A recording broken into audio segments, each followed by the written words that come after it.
Hello, Bridging the Gap family. We are back, and we are here. It's February, and we are here to talk about a very important episode. And this episode really was a reflection on our comments that we were getting across TikTok, across Instagram. We have one of our good friends, Eli, out of Pennsylvania, doing some editing for us. Hey, Hi, Eli. And he noticed a trend. I love how you guys did that at the exact same time. That was fun. You gotta give him a Yeah, shout it was out. But yeah, we had to sit down, and Eli gave us some feedback as far as, hey, I'm seeing a trend, and it's something that you can build a podcast episode around, or two, or three, or who knows how Awesome. many, honestly, Yeah. depending on how long this A goes. lot of good info. But to start, of course, we always talk about our mission, Yeah. which is to quiet the stigma of PTS and mental illness. And we do that through education, storytelling, and relationship building, which has been a fun ride, having different guests on here, hearing their stories, building bonds and connections with those across the country. It's been really cool across the globe because you went to Israel and we did a whole episode on that. That's right. If anyone wants to hear that. But then we also start with some calls to action. Mr. Dave, Yeah, calls Angus to action. puts up a slide of resources, and we just ask that the audience can pause it, take a picture of it. Important is that the crisis line, whatever your crisis may be, 988, then press number 1, or you can text 838-255. You can always chat online 24/7. The Gloucester Veteran Services with our great friend V, 978-325-5730. And we have an email, bridgingthegapvetspodcast@gmail.com. Again, pause it, take a picture. The Welcome Home Initiative, Veterans of War Retreat, or just Veterans Retreat, are for females. I will be there as peer support March 31st to April 2nd. We're in Florida in September, and multiple trips to New York, June and November. Free food, free housing. It is a scholarship to just being You had me beautiful at in food. paradise. Yeah, and it's great food too, by the way. So just all of that said, take a picture of that resource, and if you want to contact us, use that email, and we will get back to you. And we've had a number of interviews or a number of guests that came from, the organizations you've That's been right. a part of, including obviously Welcome Home. That's right. And what a testament to them just being able to share their stories so passionately, eloquently, Yeah. but with such just truth and honor to the stories That's right. too. From Vietnam vets to Paul, who was in the terrorist bombing on the USS Cole, myself, and the bombing that had to do with Africa. We've got to a point in our life where our testimonies no longer hold us captive. We're not stuck in the trauma. But when we tell our story, we know that it's going to help someone else. And it in turn continues to heal us. So that's why we do this, to continue to reach out to those who want to heal, don't stay stuck in the trauma, and then someday your story will help someone else be free from theirs. Yeah, absolutely. So, yeah. And just to piggyback off of that, I'm learning as a civilian here in, the civilian world, the trauma that you all have to navigate on a minute-to-minute basis, depending on the season of life you're in, Right. where I know the stuff that I have to do, which is actually, I'm just switching over insurance companies. So I was complaining about that with Kelly this morning, just complaining about it, Yeah. But then I was reflecting on the program we put together today, which is if I had the rucksack filled with boulders that you all carry, and then I'm trying to deal with again, I don't even know the proper terminology, but the claims and the Benefits, Benefits. the services, the resources, you name Yes, it. This is V's world right here. This is what she does. This is my realm. Yeah. But then I think about having that rucksack on as you're trying to do it all. Yeah. Goodness. It's yeah. hard. It's hard, and it's hard as a newly transitioning veteran who has no idea what comes next. Oftentimes, you're expected to just transition out of the military smoothly. There are programs set in place for you to, as you are out processing from the military, there are programs that are essentially set up to help you soften that blow when you transition into civilian life. But it doesn't always work out that way, and so you go through the program. Everything's going in one ear, out the other, because you're more focused on going home and getting out or completing whatever it is that you're trying to complete. Yeah. You just rush through the whole program, you rush through the whole process, and then you're home, and then what? And then what? And then what? Then you have to find a job. You have to take care of your family. You have to pay your bills, and you have to life. That's But right. how do you do all of that? Oh, Right. Just saying Right. all that. Right. Yeah, that's a lot. Yeah. Yeah. So I doing some research. But like I said, our boy Eli from Pennsylvania challenged us to build on the trends we were seeing. So that's what we're doing with this episode. And so I went did a ton of research, found a list of questions, Yep. threw that to our colleagues here. And so we focused on a segment of the questions, which is dealing with delays and denials. But you actually got me, Dave, with I think the perfect place to start actually is what is a veteran services officer and how can they help with the claims process? I think that's where we start, Yep. right? How does that sound Yeah. with everybody? And I'll just start. This is you. Yeah. So Yeah. a VSO is, just as you explained, Veteran Service Officer. In Massachusetts, it is a very unique title because Massachusetts is one of the only states in the entire U.S. that has a Veteran Service Officer tasked out per city, town, or district. In our case, we have a district, so we service 5 communities within our catchment area. And then there's always someone who's just outside of our catchment area to our north, south, east, and west to kind of take over for the next community. So again, Massachusetts is very unique to having our very own VSOs locally to each veteran wherever you live. Other states, however, are by counties, and some counties are much larger than, 3 or 4 communities put together in comparison to Massachusetts. So they may not be called VSOs, they may be called veterans representatives. However, we are individuals who are knowledgeable in the ins and outs of VA services, whether it is the VHA component of VA, Department of Veterans Affairs, VHA, Veterans Healthcare Administration, or VBA, Veterans Benefits Administration. So there's 2 completely different beasts in their own entities that we are very familiar with, that we can assist you in navigating which one of the 2s and how to navigate the services within each one of those realms. We are not the VA. We do not work That was for one of my the questions. VA. I was about to ask too. Yeah. So, So, if do I'm you work mad for at the state? VA, If you're should I be mad at you, You should V? not be mad at me Okay, because all my right. job is to help you navigate Okay, the VA. you're here to help me. Got Yeah. And it. so you work for the state, is I that right? work Or for the city. The I city. work for the Okay. municipal government. So Okay, I okay. work in this case for the city of Gloucester. Under the direction of state guidelines, state guidance. So there is a Massachusetts general law that kind of oversees our duties as a VSO. However, they do not give us direction. They do not tell us how we operate our day-to-day business. That is up for the municipal government to trust that we know what we're doing. Yeah. Wow. And so as far as like you just said, Dave, actually just to continue along that path. So with the VA, it must just be a constant battle for you to just stay up to date with what they're doing, because how often are they changing? That's a just- laugh. It sounds like a lot. I mean, I would say every day, but it's a few times every day. Wow. Wow. Yeah, I mean it's a beast in its own right, Yeah. and there's so many different components to the VA. I mean, there's 2 right now that I just gave you: the healthcare side and the benefits side, and each one has its own agenda and how it manages its patients and its service members.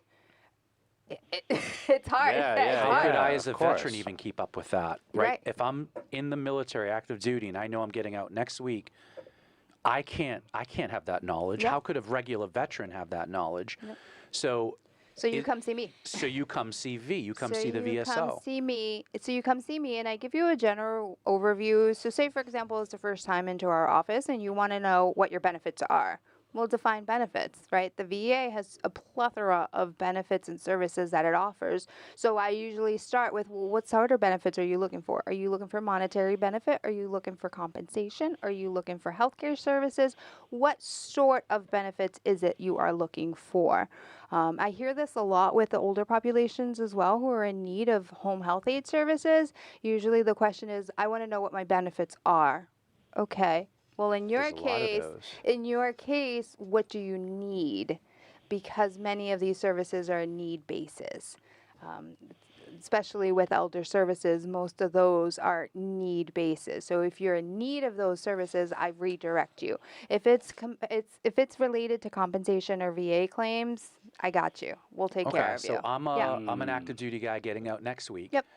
And I see this podcast and I say, okay, Yep. I want to know my options. I don't know where to begin. I come see you. You come see me. What is the first conversation So that you you show have? me your DD 214. Okay, I start DD getting a 214. grasp on what you did in the service.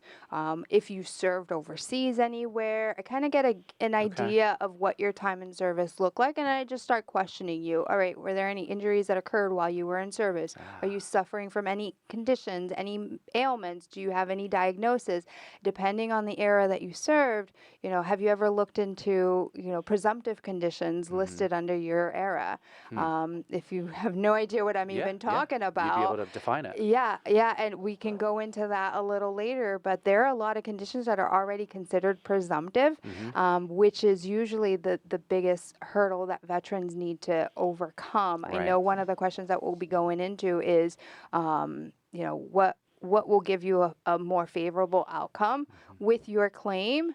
Well, having a presumptive service and meeting the presumptive condition and meeting the So, criteria for example, related with it. I go into the Middle East. I've been around areas where it's hard to breathe, burn pits.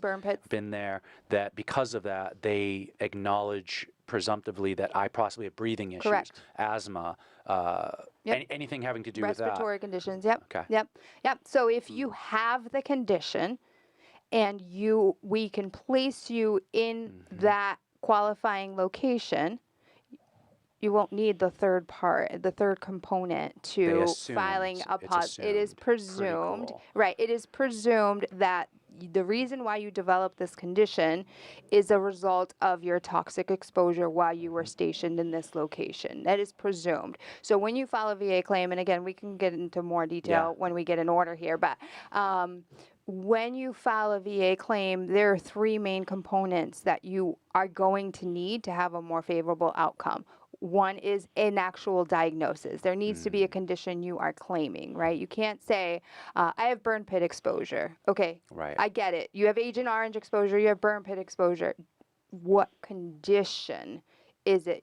What diagnosis do you have that could be related to that? And I can't diagnose myself. That means we need some help. And yes, that is one of the key questions that we kept seeing is you don't have a diagnosis. So if you get a diagnosis, I can help you. I can help guide you. If you don't have a diagnosis, that's awesome for you, right? You don't have that medical condition. You don't have to worry about it. Your claim is going to get denied if we submit a condition that you don't have a diagnosis Because a doctor for. is the one that can diagnose, or someone in that field. So it's having to go through certain steps. And this might be frustrating for some of these veterans who have been to war and said, I've done my time. I know I struggle with this. But there's still steps, and there's still doctors that have to be involved. Yeah. Okay. Well, because to your point earlier, there's the need-based. There's a need, and the doctor shows with a proper medical diagnosis that there's a need here. Does that bridge that a little bit, or no? Yes and no. So a lot of veterans again go in and say, "Well, I was exposed to Agent Orange." Okay. But there needs to be a condition. There is no compensation for just Agent Orange. There's compensation for having diabetes. There's compensation for having hypertension. Those are physical diagnoses that are associated with Agent Orange exposure. There's no compensation for Agent Orange. And that's the biggest misconception with filing VA claims is you file all of these claims, but there's no actual diagnosis to go along with the claim.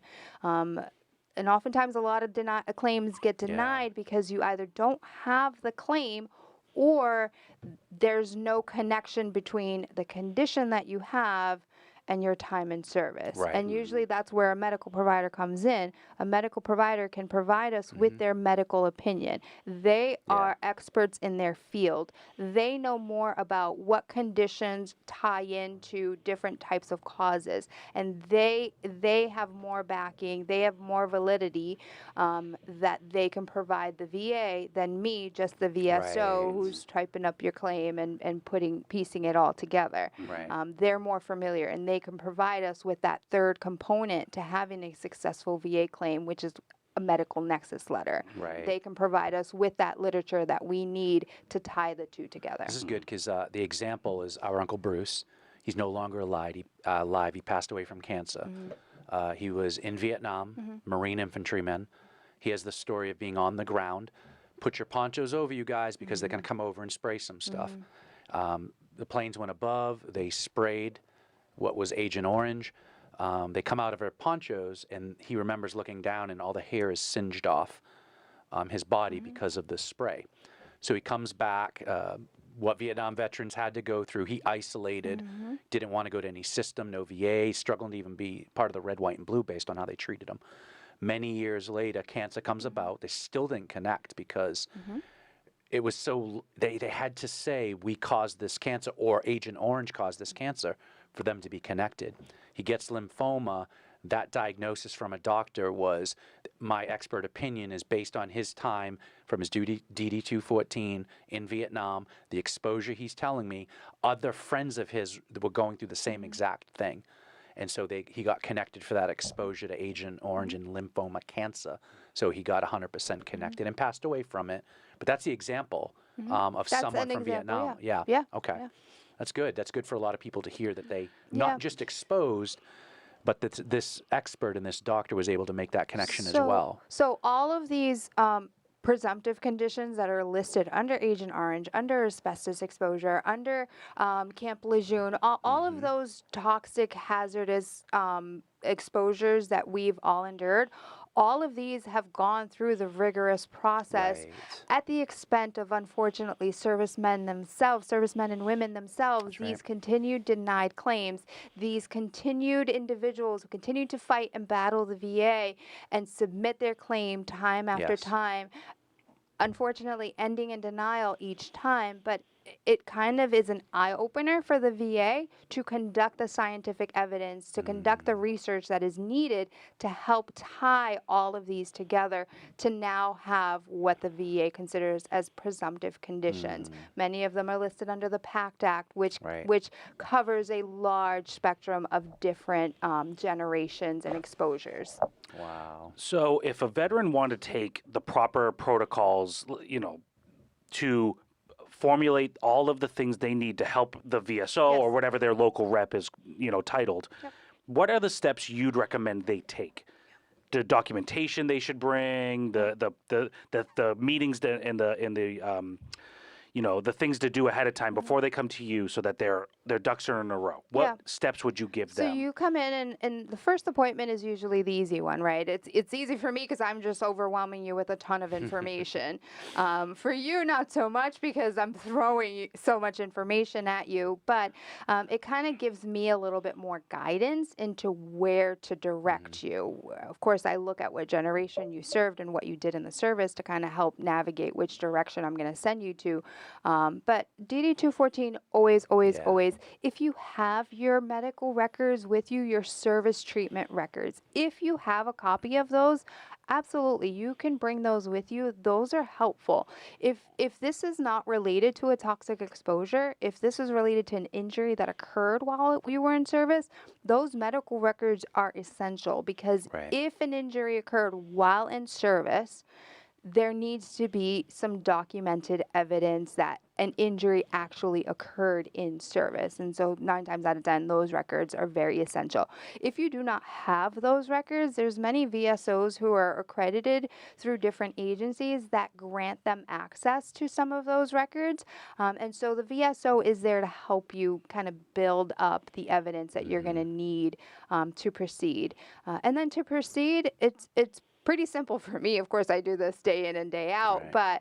but you just tell me what your conditions are, what it is that you want to claim. I might pick your brain a little bit more based off of what your MOS is or was. I can kind of tell, if you worked in the engine room of a Navy ship, I'm going to say, how's your hearing? Tinnitus. Right. How's Hearing your hearing? loss. You ever heard any ringing or buzzing in your ear? All the time. Yes, that's tinnitus. And I, give Right. you the lowdown of the 2 separate conditions, and those are honestly the 2 easiest conditions to claim with the VA because they're rated or based off of your MOS.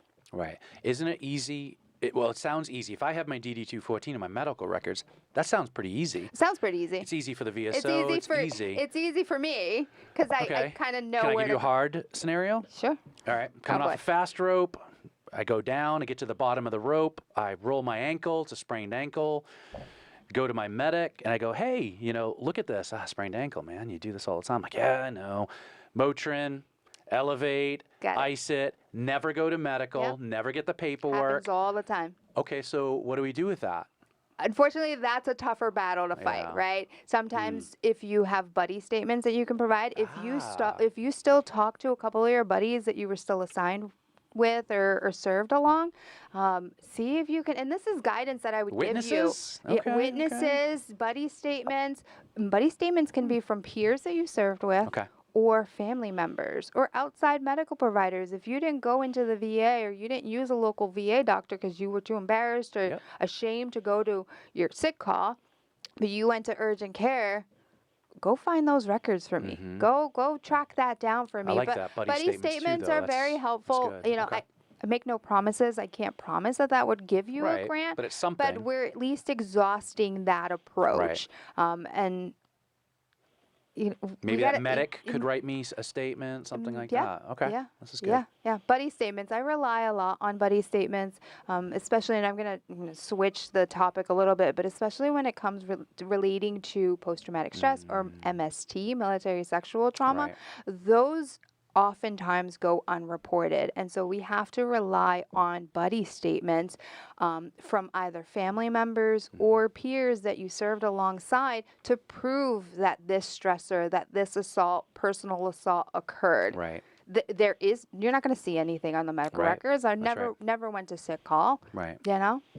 It's good. And especially with post-traumatic stress, which is kind of it can manifest physically and be shown. Yeah. But sometimes it starts internal, so it's hard to identify that inside wound. Yeah. So having witnesses Yeah. is And then that'd the be other pretty key important. component to that, if you roll your ankle, right, and you kind of just let it go, you never saw the doctor even after getting out of the service, Right. the VA is never going to approve that. Right. The VA is never even going to consider that because if you're stating that this injury occurred and it was so bad, Why didn't you go? why didn't seek you help? go afterwards, right? I can say Right. my back hurts all I want. I can complain my back hurts so badly. It's related to carrying a 60-pound rucksack every single day and trekking 12 miles. I can say that's where it was. Right. One, there's no documentation while I was in service if I never complained about it, and there's no medical documentation after I got out of the service. Right. If my back hurts so badly, Uh-huh. why did I wait so long to now claim it? That's the approach the VA That's is a going to look great at. question because that seems to be questions they're asking me. And I was a 90s into the 2000s military guy. Well, why didn't we? Well, because we tried to play the strongman thing. It's military If culture. you We went understand to medical, that. you were seen as weak. Yeah, we we had understand to that find it out. terminology, right? It's military Right. culture. We're told to take an aspirin, drink water, and drive on, right? That's it. I get that. The people who are reviewing these are not all veterans, and they have very strict criteria that they have to follow to determine, first of all, is this an in-service injury? Is this service-connected or not?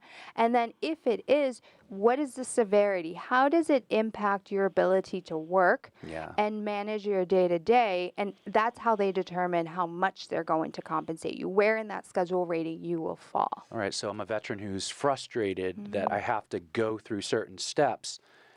For the veterans you deal with that are frustrated, how do you navigate because it's a level and steps that you have to do Yeah. to get your claim and compensation? Well, usually the veterans who are just fresh out, they don't know, right? So we're starting fresh from them. They have no history with the VA or managing the VA. But veterans who have had multiple denials or even a single denial, at the end of every VA claims process, you will receive a decision narrative. So you will receive an entire packet explaining why that particular condition was denied. It might seem very contradictory to you. It might sound like a lot of gibberish to you, the veteran who doesn't know how to read that, but that's what we specialize in. We know how to interpret that terminology that the VA uses. And A lot of times it is really no medical diagnosis. When I Right. read through those decision narratives, the VA will say, for example, the VA may say, we recognize that you have a disability, right? So they're recognizing that you have a disability, but in the same paragraph, they will say there's no medical evidence that provides this disability occurred. Okay. That in itself tells me the VA recognizes that you're suffering from this condition, but there's no medical proof. And we need the medical proof, in which case I just turn you right back around and say, go talk to a doctor, Good. go get this Okay. added to That's your the progress steps. notes, go bring me a physical diagnosis So of the this denial is condition. not denial forever. It's There is not a step. there's multiple steps to denials and appeals. There's actually 3 different levels of appeals. And again, that's what we're here to help you navigate, Okay. which approach, which level of appeal to take based off of how many times you've been denied, the reasons why you might have been denied. A lot of the Vietnam, let me circle back to veterans, a lot of the Vietnam conditions that are listed under presumptive is because they've exhausted what I like to call the nuclear option, which is the Board of Appeals. It's when you go before a judge, when you go before a board, and you plead your case. You plead, you've provided all of the evidence, you've exhausted every other option of appeals, and you have nothing else left in you other than to plead your case before a Right, judge and right. let the judge determine that. And a lot of these presumptive conditions are veterans coming in claiming the that. same condition Okay. over and over and over again, and that repetitive pattern. PFAS, which is a fire hydrant, the firefighter foam, the Yes, firefighter yes, foam they yep, use. yep. Those claims continue to be denied. There's conditions related to those types of claims that continue to get denied. I still advocate for the veteran, and I still encourage the veteran, Right. keep submitting. Do not allow that 1-year time frame to lapse.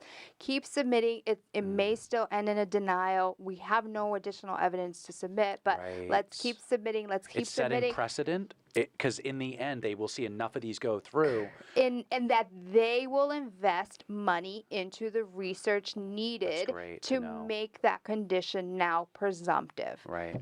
So I want to thank the Vietnam veterans for doing exactly what you just said because we stand on their shoulders once again. We do. Pretty That's why I've amazing, always yeah. said I attribute a lot Yeah. of the benefits that we have to the Vietnam in particular. Vietnam, Camp Lejeune guys, Yep. all of those guys, and their continued fight. Right. They've cleared the path for us to have a smoother transition. And so you're it's saying the same unfortunate. thing even now to the newer veterans because Yeah. they could be doing that for We're doing veterans it for down there. future All generations. right, that's good. Yeah. Andrew? Sorry. No, no, I'm This just is a great. sponge right now. This Yeah. is awesome. So, can you give me an example of like an example of a timeline where it's like veteran comes into you, it might be their first time. How long does it take that first session? How long is that? Is that usually an hour? Yeah. Whatever. But then give me an example of a timeline Yeah. from like, submitting paperwork to the VA, getting a response, whatever it may be, appeals process, Yep. et cetera, et cetera. What does Yep. a timeline look like? So the initial timeline when you meet with a VSO varies from person to person. It varies from VSO to VSO. On average, about an hour or so, depending on how complex and how many conditions you're submitting for, of course. And sometimes it's less than an hour. But start to finish, from the moment that we submit the claim over to the VA to the moment that you receive that decision narrative at the very end, on average 6 to 8 months.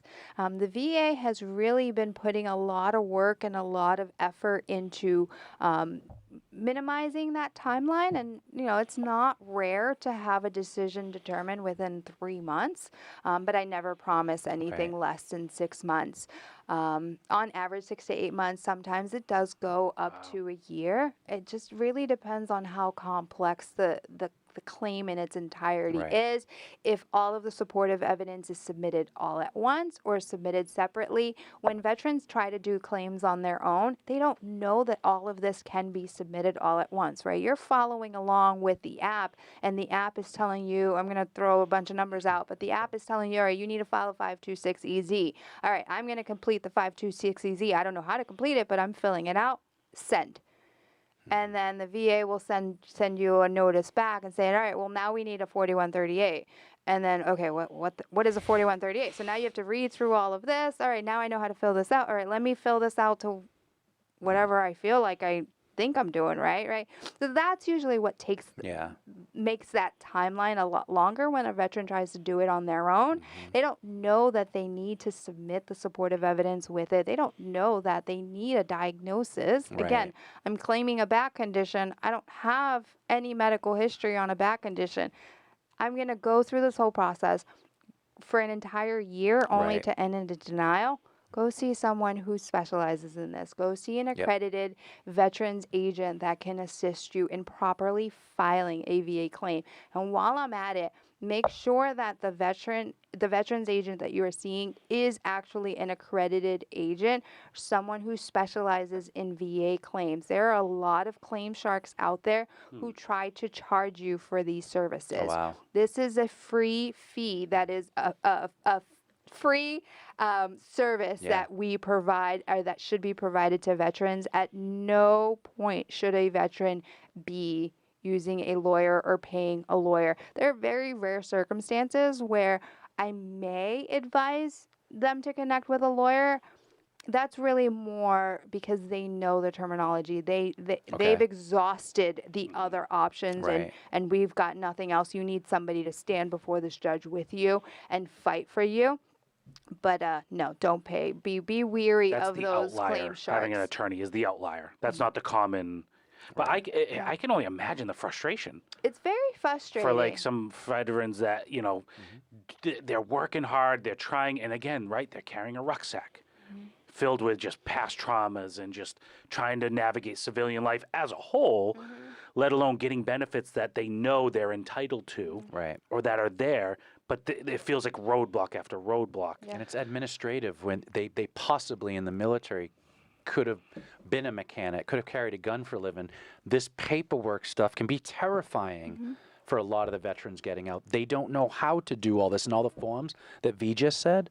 How do they know even how to find them That's or where only to go two with it? of like It's the only two of a whole That's list. only Oh my two of a gosh. whole list. Yeah. You said something about 1 year. Do they have 1 year, or what is the 1 year? So the 1 year thing, when the VA makes a decision on your claim, Yep. you have a 1 year grace period to Okay. appeal it at any level. You have 1 year grace period to appeal the claim. And if you appeal the claim within that 1 year time frame, you can continue to appeal a claim for 10 years. Oh, wow. As long as you do not allow that 10-year time frame to lapse. If the VA finally sees it in your favor and approves your claim after 10 years, as long as you don't let that Let it 1 year lapse. lapse, Got the it. VA may retro you from the initial date of file. So if I filed a Wow. claim back in 2015 and I continuously appealed it each time within that 1 year time frame, Wow. if the VA saw it in my favor today, they may go back to 2015 and Okay. grant me all of the retro pay that I would be entitled So to. that same veteran who could be frustrated, sees all this paperwork, gets overwhelmed, is struggling with a lot of these things, in that denial letter, there should be language that will help them. Here's a diagnosis. You would say, go see a doctor. Yes. In that 10 years, I'm seeing a doctor. I'm continuing to provide you with paperwork and buddy statements as long as I just don't quit and I continue the process. It is tedious. And it's it is very tedious. frustrating. Probably It is frustrating. mentally draining. It's emotionally draining in some cases. Right, because you as well. sometimes have to revisit stories. You Like do. it could be a post-traumatic. I have to tell, and I remember this. I had to go back in Africa and tell my story of the bombing. Yeah. That was my post-traumatic. That was the first one, and I continued to have to tell it. I had to see psychologists, go to the VA and tell the story, and continued to move from 10%. Relive it. And you have to do this though. You have to do it. So You got to go through it. The VA, I will say, the VA has gotten a lot better at how they evaluate and how they rate the PTSD claims in particular. It used to be very invasive. Right. Veterans used to be very intimidated having to come see a VSO and spill their heart out. And the process before, the old form that we used to have to complete, used to have to narrow it down to 2 particular incidents. You had to list 2 incidents in particular, and you had to go into detail on those 2 stressors, what occurred, if anybody passed away, who were they, if any medals were awarded. It used to be very Yes, invasive. everything. That's right. All Very of it. Yeah. tedious. They've since updated that form, and you Okay. no longer have to narrow it down to 2 incidents, and you no longer have to spill your heart out to me, right? I'm just step 1 in this whole process. Right. I should not be the intimidating part. I should be the person that should be encouraging you to follow or pursue this process. Right. So that form and that process has simplified That's good to hear. tenfold. Okay. You go in and you give me a general idea. Okay, my stressor was combat. Okay, great, combat. That's all I have to write. Just combat. You don't have to tell me what the combat was. Right. You just say it was combat. Personal assault, sexual assault. Okay, that's it. That's where it ends. Good. When did this occur? I need a date, a time frame, and I need a unit that you were assigned to. That is it in relation to the trauma. So you don't have to sit here and, Be brought back into the Right, trauma or you be don't triggered have to. into it. It does go into a little bit more detail, and this is the new part of it now for us. Is we go into the behavioral changes. How did this impact your day to day? Increase or decrease use of medication, prescription medication, over-the-counter medication, increase or decrease use of healthcare providers. It's very general now, and you don't even have to go into detail on whether or not it's increased or decreased use of drugs or alcohol. Okay. You can just say yes or no, and I just check the box. Is there an option for your VSO to add additional remarks? Yes. In some cases, I recommend adding the additional remarks, especially if it's an increased use of counseling services or substance use. I tend This to. is really good. Yeah, I tend to add that on there Yeah. because it's more favorable for the veteran to They're include thinking of that. the veteran with the way the claims have changed. Right. They're looking at their mental health and everything. How this impacts the How it veteran. impacted them. Yeah, This is good. yeah. And I see this a lot with MST claims, military sexual trauma claims, Right. personal assault, because not every, and this is a common misconception, I'm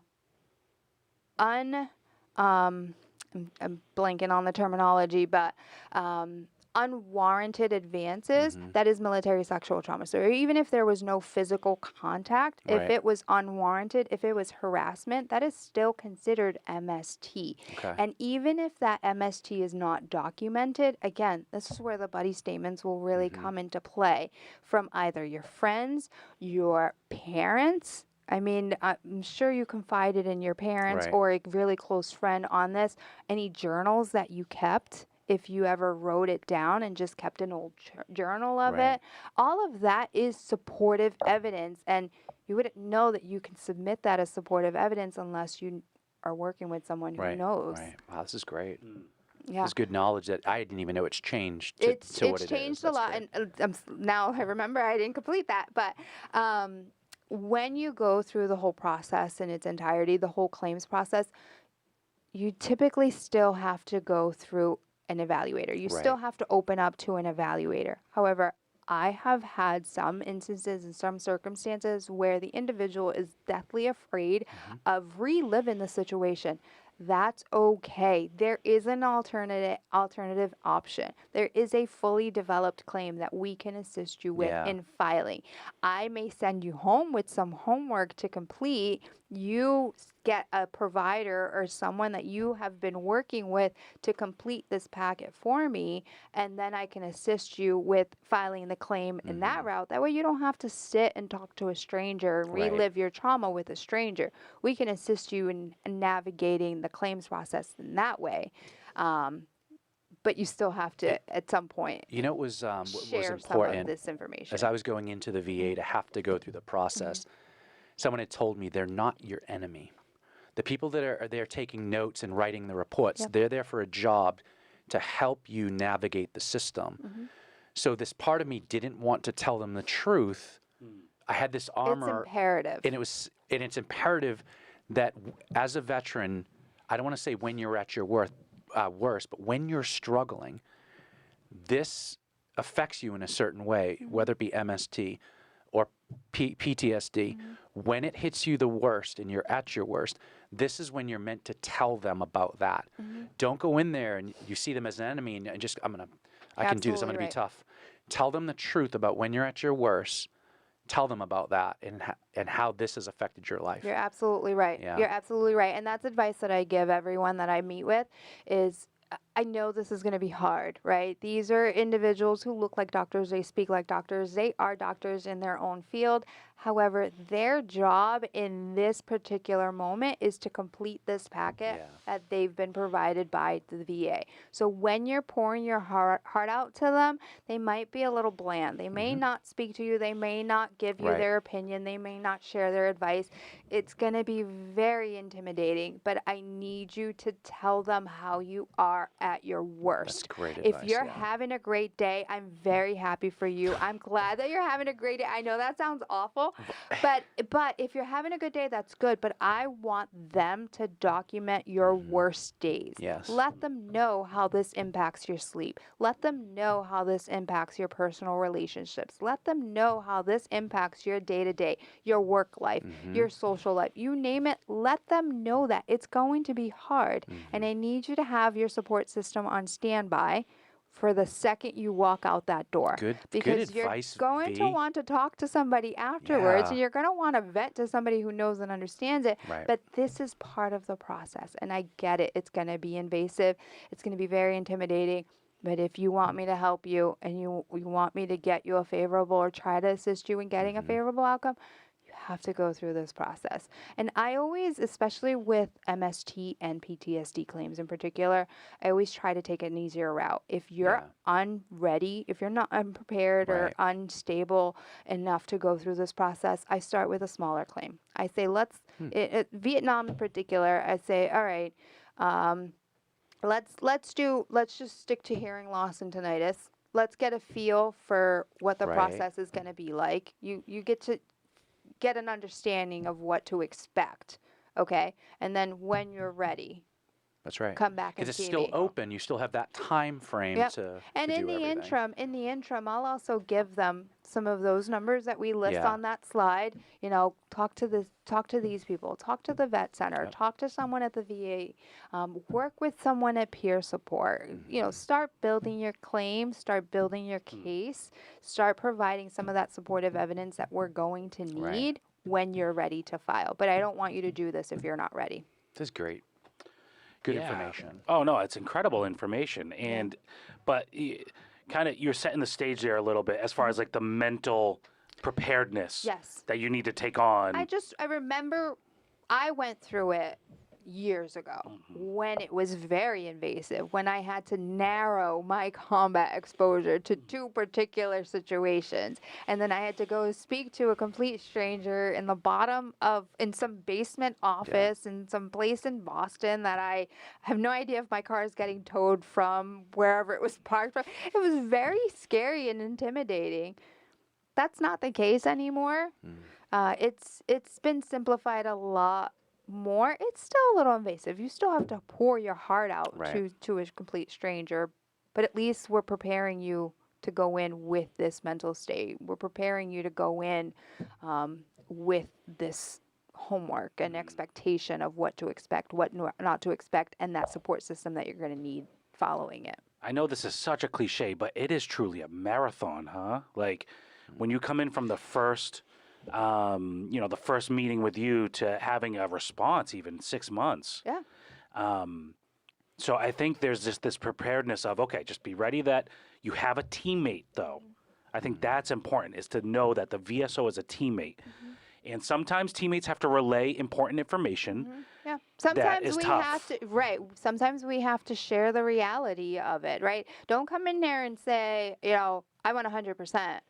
Right? That's not going to be the case. I'm going to tell you this is the supportive evidence that you're going to need.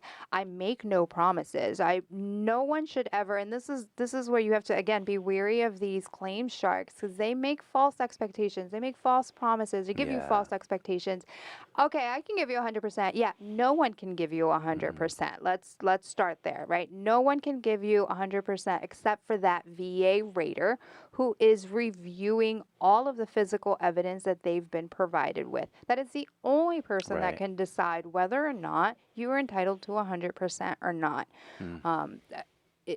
It, it's never an And expectation to if I have those expectations, I could be quickly disappointed. So and just you do can the be disappointed in steps. the system, and you can be Yeah. disappointed in me. If I don't give you 100%, I don't know how to do my job. Sounds like I'm unrealistic incompetent. expectations. And you're Yeah. hearing people around you, I have 100% say this, I have 100% say this. Don't listen to that No, junk. every Right. veteran's experience is unique. Yeah. Every just the same. If you are just as unique as an individual self, your military experience is just as unique as Right. you are, and your claims process will be just as unique Yeah. because everyone has different circumstances, everyone has different conditions that they are claiming, everyone has different supportive evidence to provide. Some of it is existing, some of it is not, some of it we have to piece together.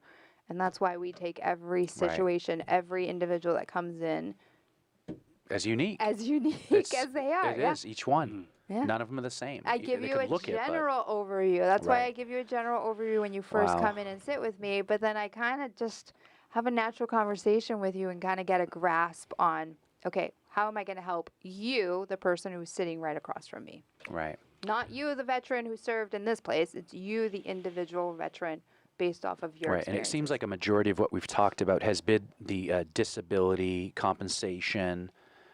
That procedure is what we had. There's so many more benefits, There's but so this many is just more. This is a little just step taste. one. When it Step comes one. to filing your claims, make yeah. sure that if you are going to do it on your own, at least seek the advice of a VSO or do some research. There are some YouTube videos out there.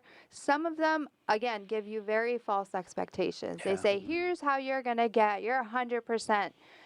Okay, yes, that's how you may get your 100%, but that is not catered to you, the individual veteran that is filing for your particular conditions.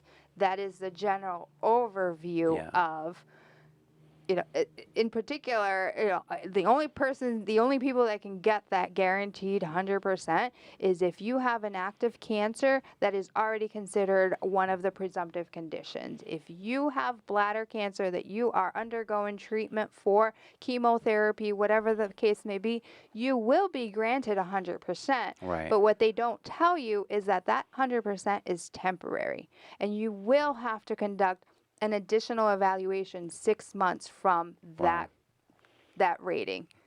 This Yeah. is So like, be remember we weary. talked, we have a list of We had a list. questions, but a lot of them did get answered as we talked about They it did. naturally. But the last question on here is question 18. What advice would you personally give to a veteran who's feeling completely lost, utterly frustrated with the VA system? I walk in and I could be angry. I can be mad at the world. I'm mad at the system, and I'm mad at you, V. You're mad at me. What advice would you give to that veteran or that person who's Yeah. frustrated with the whole system? Hear me out. Hear me out and give me a chance, right? Let me talk to you. Let me see your narrative. Let me see, why are you so upset? Tell me why you're upset. I'm going to give you a little bit more advice on who you should actually be upset with and how being upset is going to get you absolutely nowhere. Right? I Yeah. understand your frustration. I understand you're mad at me, but I am here to help you, first of all.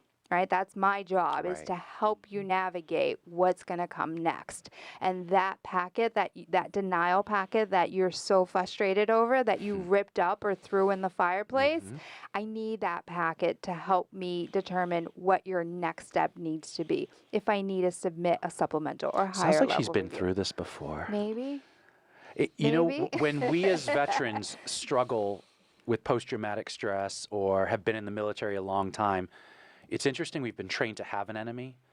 So again, we could be so even keel. We're at a 0, 1, and 2 on a scale of 10, and we're feeling pretty good. And then at the moment's notice, something occurs, and we can be trained to go to 100 to complete a mission. And so now we're not in that world.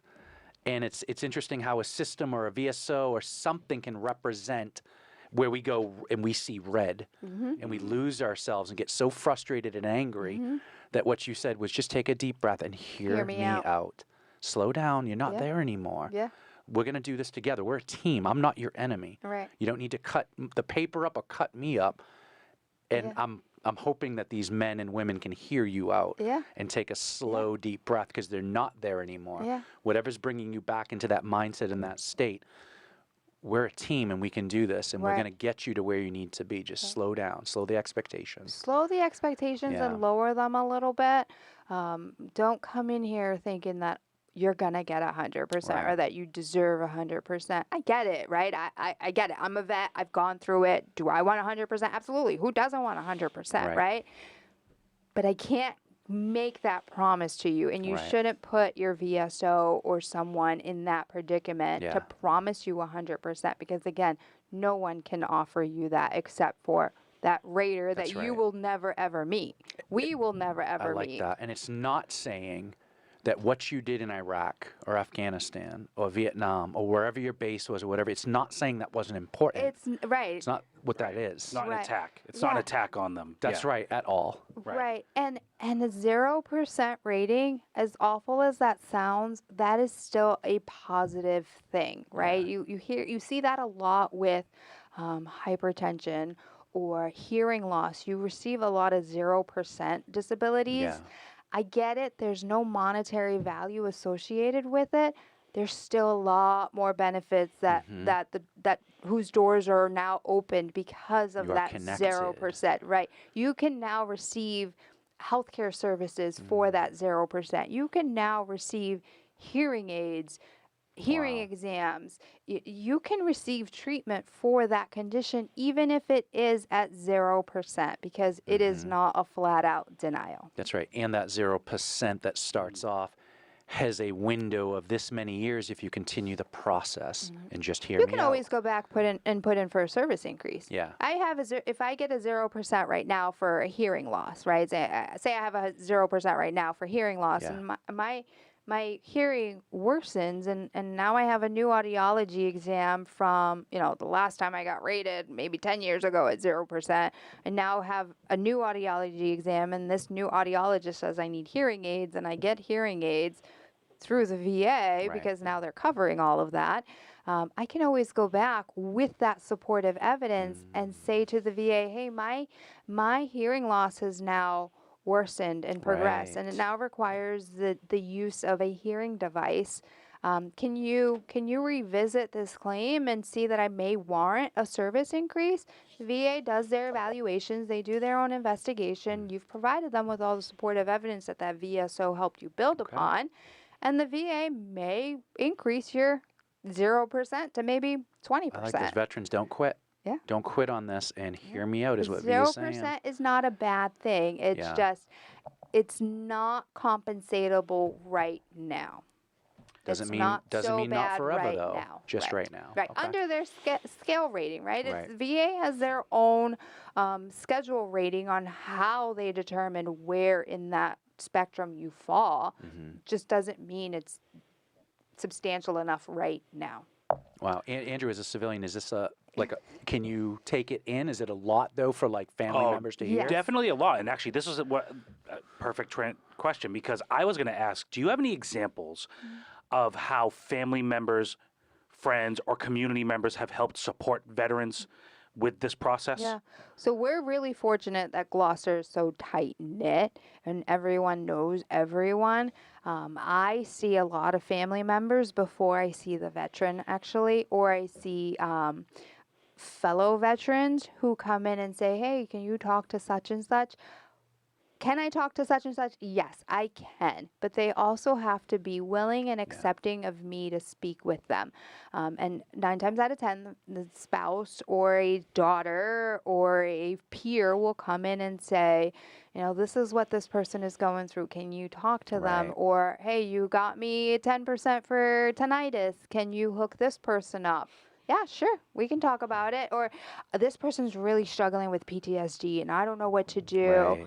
All right. Well, can you get them in the office? Can you get them to at least come talk to me or at least come to a coffee social and That's just socialize? And maybe we can break off and have on one-on-one. And I will not come right off the bat and say, hey, what's wrong with you? What's bothering Right. you? Talk to me about your PTSD. That is never the case. I try to smooth into the conversation, trying to get a grasp on other conditions that Yeah. we can claim. Again, that DD-214, it tells me a lot. Right.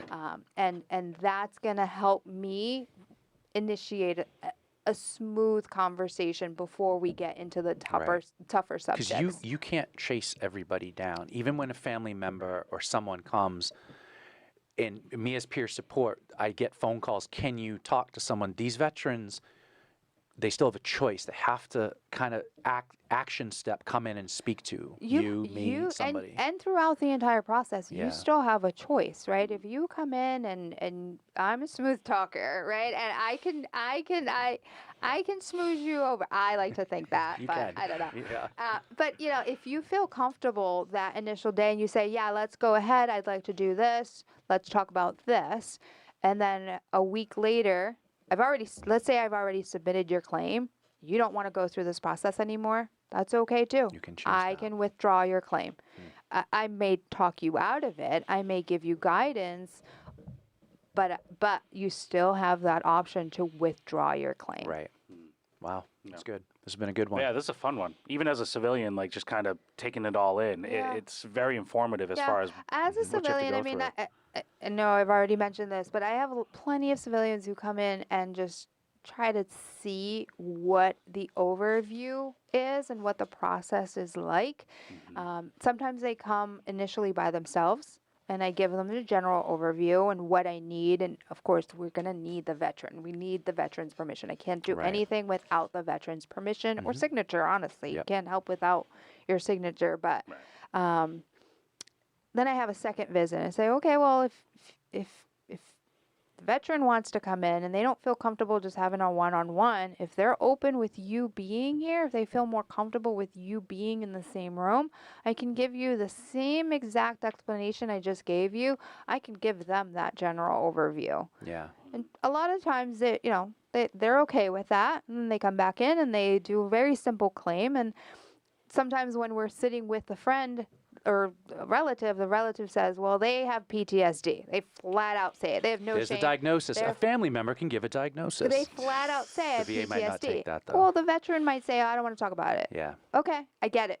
I understand it. I'm not going to force you to file a PTSD claim or MST claim if you're not comfortable. The process is invasive enough. I'm not going to force you to file a claim if you are not comfortable.